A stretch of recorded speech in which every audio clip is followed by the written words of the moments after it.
Lesson number 99 is about exponents and sign numbers. And our first problem asks us to simplify.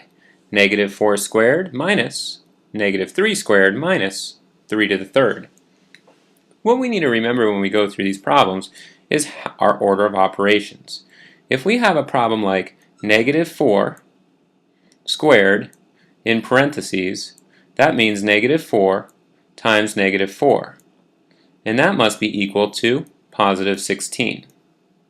But, on the contrary, if we have negative 4 squared, what this means is 4 times 4, because the negative is not attached to the 4 with parentheses.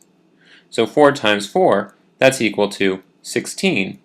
But then we have to put the negative in next, because we do 4 squared first, since the negative sign does not occur within the parentheses. So our answer would have to be negative 16. It's really important to keep that in mind as we go through this problem. So to begin, well, we've already done the first part. Negative 4 squared, that has no parentheses, so negative 4 squared, that must be negative 16.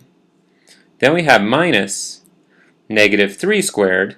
Well, since that's in parentheses, that means negative 3 times negative 3, and that's equal to 9.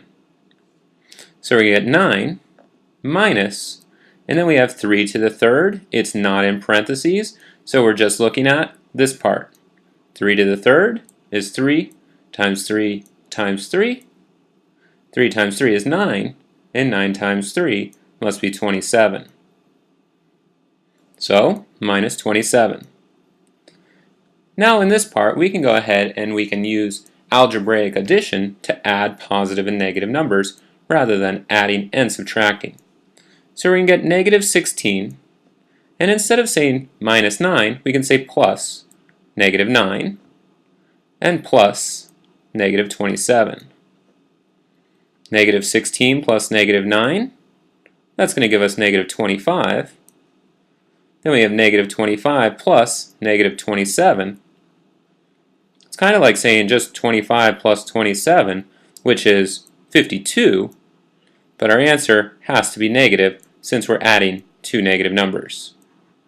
Got our final answer? We can box it and move on to the next question. Let's solve this one, or simplify this one as well. Negative 3 to the third power. Well, the 3 and the negative are in parentheses, so that must mean negative 3 times negative 3 times negative 3. Negative 3 times negative 3 is positive 9, and positive 9 times negative 3 is negative 27.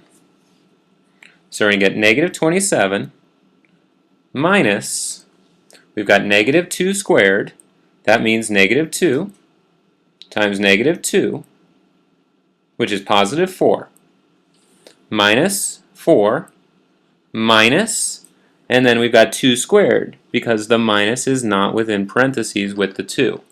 So 2 squared, that's just 2 times 2, which must be 4. Now instead of subtracting, let's add with negative numbers. So we're going to get negative 27 plus negative 4 plus negative 4. Negative 27 plus negative 4 is negative 31. And negative 31 plus negative 4, well, that must be an answer of negative 35. We've got our final answer. We'll box this one as well, and we're all done with our lesson for today. Lesson practice will be on page 308. Make sure you've got your notes complete, and I'll see you during our next class.